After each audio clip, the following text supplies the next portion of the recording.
The drama surrounding this fight wasn't just about two men stepping into a ring, it was about redemption, doubt, legacy, and the fragile line between greatness and decline. When Manny Pacquiao walked toward the ring that night, he wasn't just carrying gloves and expectations.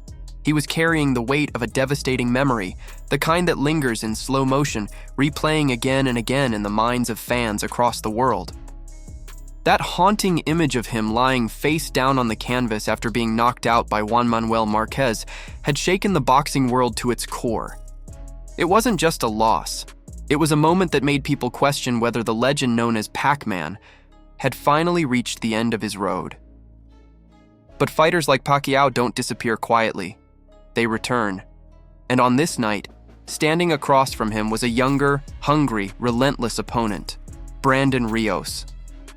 A fighter known for his aggression, his willingness to take punishment just to give it back, and his belief that pressure breaks even the greatest of champions. For Rios, this wasn't just another fight. It was an opportunity to step into the spotlight and claim a career-defining victory. For Pacquiao, it was something deeper. It was about proving that the fire still burned, that the speed hadn't faded, that the heart that carried a nation still beat with the same ferocity. From the very first bell, there was tension in the air. Not the chaotic tension of two reckless fighters swinging wildly, but the calculated anticipation of a man determined to rewrite his story. Pacquiao didn't rush in blindly. He moved with purpose, light on his feet, almost as if testing himself.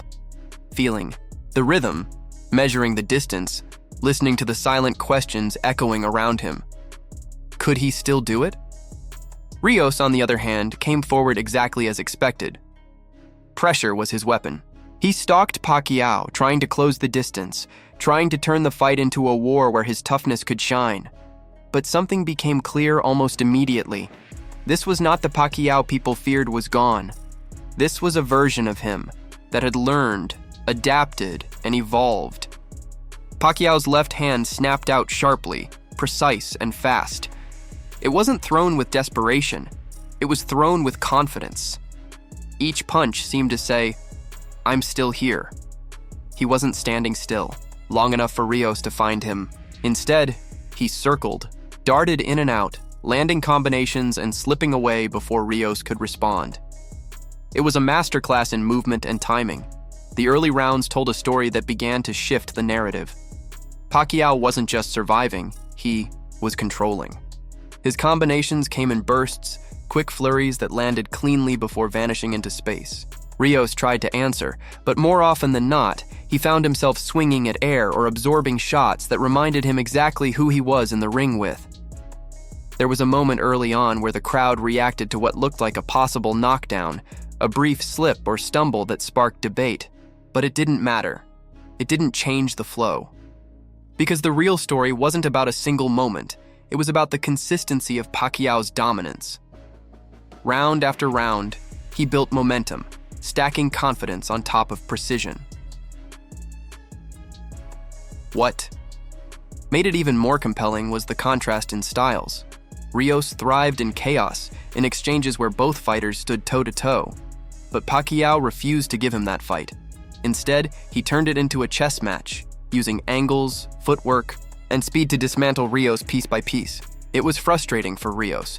You could see it in his reactions, the smiles, the nods, the subtle gestures that tried to mask the reality that he was being outclassed. As the fight moved into the middle rounds, the pattern became undeniable. Pacquiao was faster, sharper, and more accurate. His punches weren't just landing, they were accumulating. Not always with devastating power, but with relentless volume. And in boxing, that kind of sustained output can break a fighter down just as effectively as a single knockout blow. Rios had his moments. He landed shots that reminded everyone of his toughness, his willingness to engage, his refusal to back down. But every time he tried to build something, Pacquiao had an answer, a counter, a combination, a movement that reset the exchange entirely. It was as if Pacquiao was always one step ahead, reading the fight in real time and adjusting accordingly. By the sixth round, the physical toll began to show. A cut appeared near Rios' eye, a visible sign of the punishment he was taking. It wasn't just cosmetic, it was symbolic, a mark of Pacquiao's precision, of the cumulative effect of his offense. And still, Rios pressed forward, because that's who he was. But pressing forward against a fighter like Pacquiao without being able to land cleanly is like chasing shadows. What stood out most wasn't just Pacquiao's offense, it was his defense. After the knockout loss, many questioned his chin, his durability, his ability to take shots. But in this fight, he minimized those risks. He didn't stand in danger longer than necessary. He didn't absorb unnecessary punishment. He fought, smart. And that intelligence was just as important as his speed. As the later rounds approached, the question shifted. It was no longer, can Pacquiao survive? It became, can Rios do anything to change this fight? And the answer, increasingly, was no. The only path to victory for Rios seemed to be a knockout. But against a moving target, a disciplined opponent, and a fighter who refused to give him clean opportunities, that path looked nearly impossible. The crowd could feel it. The energy shifted from uncertainty to admiration. Every combination, Pacquiao, landed every sequence where he hit without being hit, drew reactions that grew louder with each passing minute. This wasn't just a comeback, it was a statement. By the championship rounds, Pacquiao's dominance was complete. He wasn't slowing down. If anything, he seemed more confident, more fluid. His punches flowed naturally, his movement remained sharp, and his control of the fight never wavered. Rios, to his credit, continued to fight, continued to push, continued to show the heart that made him a dangerous opponent. But heart alone couldn't overcome the gap in skill and execution that had been evident from the opening bell. There were moments where commentators debated whether the fight should be stopped. Not because Rios lacked courage, but because of the accumulation of punishment. Punch after punch, round after round, it added up, but Rios endured. He stayed on his feet. He kept trying. And in doing so, he showed a different kind of strength, the ability to withstand adversity even when victory seemed out of reach. As the final round began, there was a sense of inevitability. Pacquiao had done everything he needed to do. He had answered every question, silenced every doubt. Now it was about finishing strong, about leaving no room for debate. And that's exactly what he did. He continued to move, to punch, to control.